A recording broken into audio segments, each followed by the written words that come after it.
CSRA's favorite news app is now even better with easier access to local news, whether it's streaming video. Download the News Channel 6 mobile app. Fly direct to Washington, D.C. from Augusta Regional Airport. The Live Viper 6 Skyview Network, sponsored by Terry Lambert Hyundai.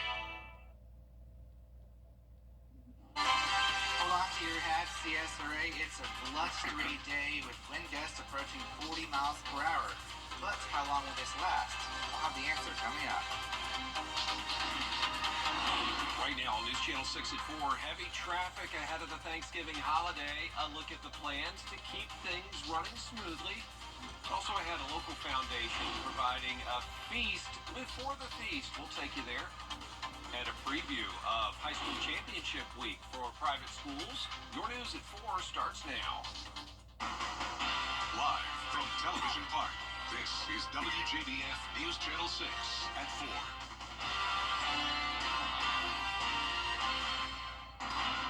Good afternoon, everybody. I'm Brad Means. Thank you for joining us. Coverage you can count on begins with very busy roads. If you've started your holiday shopping, you have probably noticed the traffic that comes with it. It's out there already.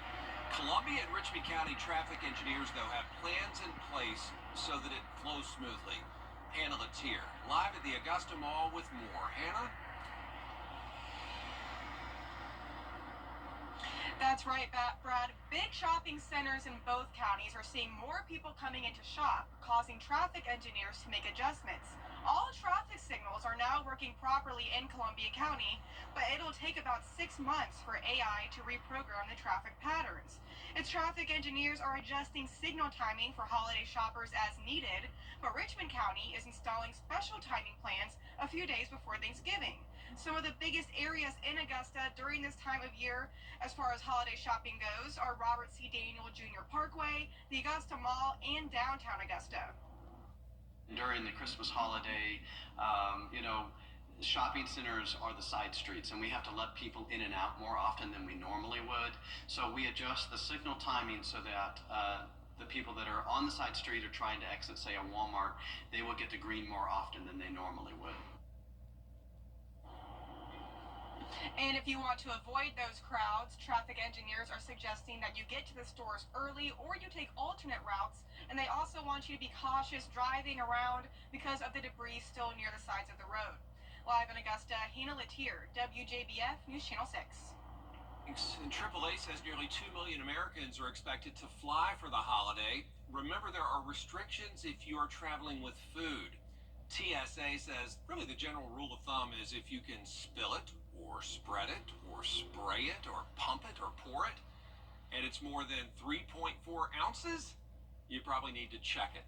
Put it in a bag and let them put it under the plane. They say keep your dishes accessible if you're trying to eat something on the plane, or if it's near the top of your suitcase, they need to be able to examine that quickly without holding up the whole line. The Red Cross says home fires go way up during the holidays. A lot of times it's because of unattended stoves or candles. That's why they say we all need to have 2 evacuation plans. Our family needs to be on board, and everybody needs to know how to get out of every room in the house. Install smoke detectors inside bedrooms and outside any sleeping area. Don't leave anything unattended on the stove or in the oven. I mean, baking's okay, but don't, broil anything in the oven, and don't leave anything on the stove unattended. Make sure if you have to leave the room for a reason that you turn off the stove. And you want to keep anything flammable away from your stove, like a dish towel, a wooden spoon. And you may want to keep your kids and pets out of the kitchen. They could be running around and bump into a pot, and it could start a home fire. And if there is a fire, get out as quickly and safely as you can. Do not go back in and risk any of your family's safety just because you want something from inside that house. Let professionals come and try to put it out. Well, we do have this information into the News Channel 6 newsroom. The Richmond County Sheriff's Office looking into a deadly shooting. It happened on Highland Avenue this morning. Deputies found Chavius Kimmerlin inside a home right there near the intersection of Highland and Wheeler. He died at the scene. There is going to be an autopsy. As we take a first look at our weather, meteorologist Miller Hyde is standing by, and you could see it in Hannah's live report. The wind is really blowing. Yeah, that's right, Brad. We have some wind gusts that are approaching 40 miles per hour right now in isolated spots, but a lot of us are seeing between 30 and 35 mile per hour wind gusts right now. You can see here on our map here, 35 mile per hour wind gusts in Crawfordville, 27 mile per hour wind gust in Augusta, and it keeps going up in many areas right now. We do have that lake wind advisory until 7 p.m. this evening for our central and eastern counties. This does include Augusta, Evans, Aiken, and this is going to continue through 7 p.m. So we are starting to see some isolated power outages with the winds here, 200 without power in Richmond County, 100 without power in Byrd County, but this is nothing like Helene. We're not going to be seeing wind gusts as high as Helene. This will be way less, so that is the good news.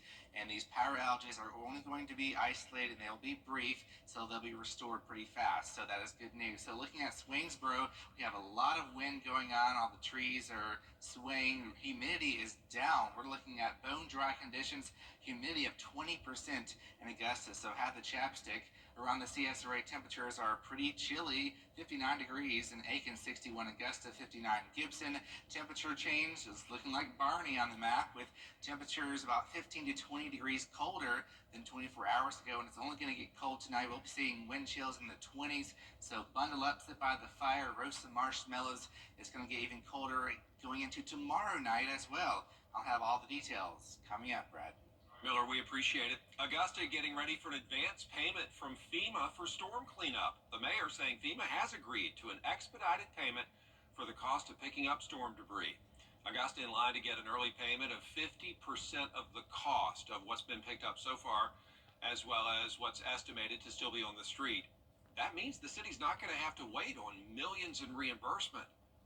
Right now, we've estimated our debris to amount to be 2.5 million cubic yards, which entitles us up to a $25 million fast work payment regarding debris cleanup. And what is that going to mean for the general fund balance? It's going to mean a lot.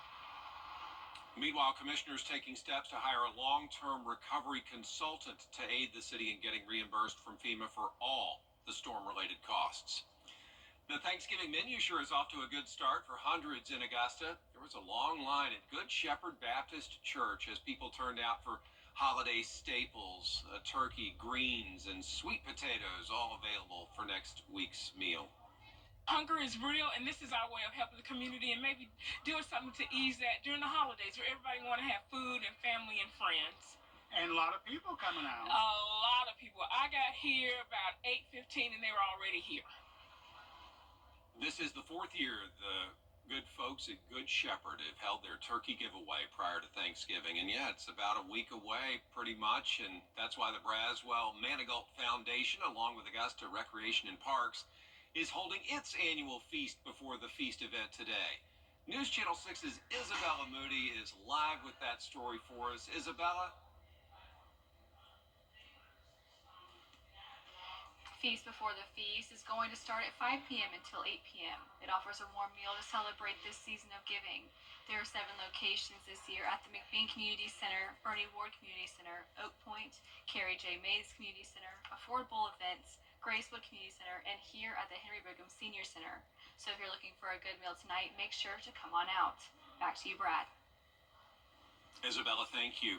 Hard to believe it's already championship week for the Georgia Independent Athletic Association, which means 3 local teams, Brentwood, Edmund Burke Academy, and Westminster, are going to head to Statesboro to play for state football championships. Graham Lee has the story. It's the home stretch for football teams across the CSRA. As second-round games kick off on Friday night, 3 of our area private schools will look to bring home some hardware. We're excited for the opportunity to win back-to-back state championships. You know, it took 47 years to win the first one, and now it's going to take less than 1 year to win the next. The Edmund Burke Spartans go into Friday's state title game 9-1 on the year, highlighted by a win over Briarwood Academy in the backyard battle, avenging their only loss in last year's state championship run. Coach Woodard says the road back to the title game wasn't easy, but credit goes to his stellar senior class. The greatest football players we've had that probably come through and play at this school. We're all brothers. We have small classes together. We do everything together, outside of school, inside of school, locker room, on practice field, working hard with each other, everything. Obviously, last year was a great group of guys, and we were all very tight family. And now just to go back when everybody said we weren't going to be back was just a big deal. The Spartans will face Robert Toombs, a team they beat back in August, but Coach says preparation is a lot different this time around. The personnel's kind of some of the same, but they've got a new quarterback this time around, new running backs, and so for the most part, it's kind of a new group you're going to kind of get ready for. It's also a return to the state title game for the Westminster Wildcats. After going 12-1 in last year's championship run, this year Chris Murphy's team is one win away from a perfect season. The only thing standing in their way is a first ever meeting with a Sherwood Christian team that's also looking to stay perfect. They're very similar to us in their offensive and defensive formations, and got a good quarterback in Trip Roberts over there. We got a great quarterback as well, so it could be a big quarterback duel. The Wildcats quarterback is Murphy's son Levi, who will play his final game for Westminster and the last game where he gets to call his father the head coach. We make a good team, especially like the older I've gotten, and just with play calling and certain things like that, and it's just a lot of fun to get to play with him, and it's bittersweet one last time, but I'm excited to go do it one more time and see what happens. It's kind of sad in one sense that this will be the last game I get to coach him in, but just exciting for him because he worked so hard on and off the field, and just to see his career do as it's done, and just excited for him to maybe have an opportunity to win another state title. Graham Lee, WJBF, News Channel 6. And speaking of football, you can still buy tickets to the WJBF Border Bowl game. They're digital. They're $10 each, plus a $1 service charge, all the way up until game day when they change to $15 a piece. The Border Bowl game pitting the best high school seniors from Georgia and South Carolina against one another. It's going to be January 11th, 1 o'clock in the afternoon at Strom Thurmond High School. Parking is $5 cash. You can get those tickets at WJBF.com. Still ahead, a look at the history of the Medical College of Georgia. Special report for you. Stay with us for that. Well, if you don't like the cold air, you'll enjoy Thanksgiving as we have some warmer air on the way, but that does bring in a chance of rain. I'll have the details coming up. 1 in 4 women and 1 in 7 men experience physical violence by an intimate partner during their lifetime. Many more suffer isolation, financial control, manipulation, and other forms of abuse, which often leaves a lasting impact that can even lead to physical violence.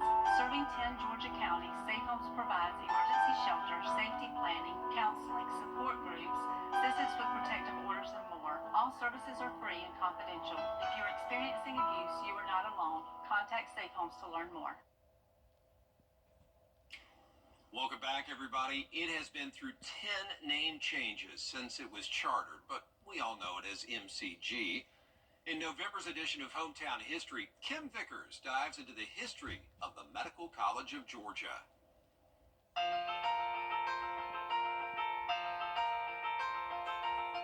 Dr. Milton Antony is considered the founding father of the Medical College of Georgia. In 1822, he began arguing that medical students weren't getting enough medical training, so he turned his attention to starting a medical school in Augusta. He went to the city council. He made this, we will provide hospital care in the city hospital if you let us have some land, where we can establish this medical academy. In 1828, Dr. Antony, along with several others, began teaching classes at the newly chartered Medical Academy of Georgia. He believed the terms at medical schools were too short. MCG tried to push for that. They tried it for having it extended to 6 months. But most of the students went to other schools where it only took them 4 months. And finally, the University of Pennsylvania finally set the standard for 6 months. And MCG kind of glad to say, yeah, we told you it really should be 6 months. The school's early faculty was a driving force in the start of the American Medical Association. The American Medical Association originally was involved a good deal in trying to raise the standard of care in the country and involved in medical education. MCG has produced many incredible doctors who have made groundbreaking discoveries over the last 200 years. Dr. Paul F. Eve was one of them. Some historians credit him with performing the first successful hysterectomy in the United States. Another important MCG doctor was Dr. Virgil Seidenstricker, who made history in the study of sickle cell disease. The sickle cell disease had been described. The sickle cells had been seen under the microscope. But what Seidenstricker described was a complete case report with autopsy findings, and that was the first one of those under sickle cell disease. And he did say that he thought it was an inherited disease. Another doctor who made major contributions to medicine was Dr. Paul McDonough. He came to MCG as a reproductive endocrinology fellow to study under Dr. Robert Greenblatt. Dr. Mish McDonough tells me his father was the first physician in Georgia to perform what is now a common procedure on pregnant women. And so he was one of the first to ever do amniocentesis, which is where the physician would take a needle to the fluid around the baby, and that fluid can determine the chromosomes.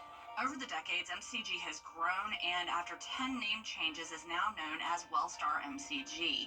But one thing school leaders hope will never change is its renowned level of education and research. In the modern era, there are all sorts of advances being made in all sorts of places all the time. I mean, that's the nature of medical research these days. But we have managed to stay at the forefront and up to date. And that's just part of your hometown history. In Augusta, Kim Vickers, WJBF News Channel 6. With fascinating information there from Kim, and there's a lot more on the history of MCG, including the stories of the enslaved grave robber and George the cadaver. Head over to WJBF.com for that. Miller with your full forecast next. Weather headlines on WJBF News Channel 6. Brought to you by Hickson Roofing. If your roof needs fixing, call Mr. Hickson. B&K Grading and... Want to get up close and personal with the weather? Request a school visit from Chief Meteorologist Jenna Petracci today. It's a cool and exciting way to bring the fun and fascination of weather to students of all ages. Or take a field trip to our state-of-the-art studios at Television Park in Augusta. It's an interactive experience your class won't forget. Request a live 5% school visit or studio tour by signing up today at WJBF.com/school visit. Get the latest from News Channel 6 delivered right to your inbox with the latest headlines from South Carolina, Georgia, and the entire CSRA. Sign up for newsletters today at WJBF.com, sponsored by Alpha Insurance. Now, your most accurate forecast with WJBF Live 5/6. Let it snow. We've got some snow on our Terry Lambert Hyundai Skyview cam, but it's in West Virginia. I'm sorry to say, snow lovers, we're not going to be seeing any snow here in the CSRA, but it is up north. You can see here a pretty shot here with all the mountains in the background, a winter wonderland, and here is the culprit is an upper level low pressure system here spinning just south of Chicago, and we have wraparound moisture with snow pushing into Indianapolis, Lexington, Kentucky, Louisville, Kentucky, Charleston, West Virginia. Eventually it'll head down towards Asheville, North Carolina, maybe clipping the northern Georgia mountains, but it won't get further south towards our area, but we will see the cold air that is associated with that low pressure system. So we're talking about the coldest air of the season so far. We'll be seeing temperatures tonight in the mid-30s, but wind chills in the upper 20s. Yeah, it's going to get pretty cold. So Futurecast shows that upper level low spinning towards our northeast over New England and also New York. Looking at high pressure, though, that's going to kick this low pressure out to sea, and that's also going to allow the winds to be calmer, which is good news. So after today, we're going to start to see those winds diminish. Still pretty breezy tomorrow, 21 mile per hour wind gusts, but notice only about 10 to 15 mile per hour wind gusts as we head into the weekend and early next week. We're also going to see a noticeable increase in temperatures. So from tomorrow's 56 all the way up to Monday's 72 on Tuesday, but then leveling back off to the upper 60s by Thanksgiving. Overnight lows very chilly, if not cold, the next few nights. We could see some frost Saturday morning and Sunday morning if those winds calm down, and then up to 51 degrees next Tuesday morning. So looking at our rain chances going forward, pretty dry until we get towards next week, especially Thanksgiving, where we have about a 30% chance of afternoon showers. It won't be a washout, but as we count down to Thanksgiving, just take note that we are going to be seeing a lot of clouds, a temperature of around 67, so not cold, but we will see those few showers late in the day. So for tonight, no rain or no snow, unfortunately. I would love to see some, but I have to tell you, unfortunately, we won't be seeing any snow here. It will be cold, though.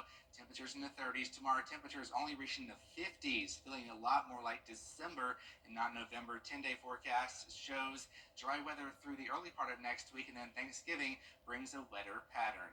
We'll be right back. Brace for less. Every day, ordinary people in the CSRA do extraordinary things to serve our community. Each month, News Channel 6 recognizes these outstanding volunteers with the Giving Your Best Award. Do you know an everyday hero who goes the extra mile to help others? Nominate them for the Giving Your Best Award by visiting WJBF.com and filling out the entry form. Sponsored by Science Co., Piedmont Augusta, Security Federal Bank, and News Channel 6.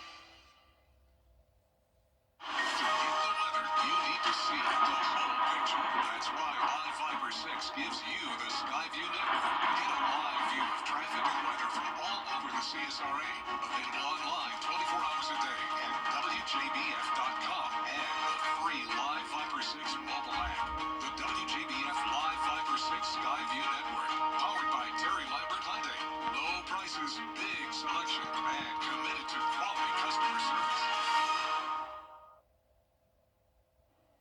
All right, so as Miller just showed us, it is getting a little colder. But before you complain, take a look at these photos. These are past winners of Canada's annual hair freezing contest.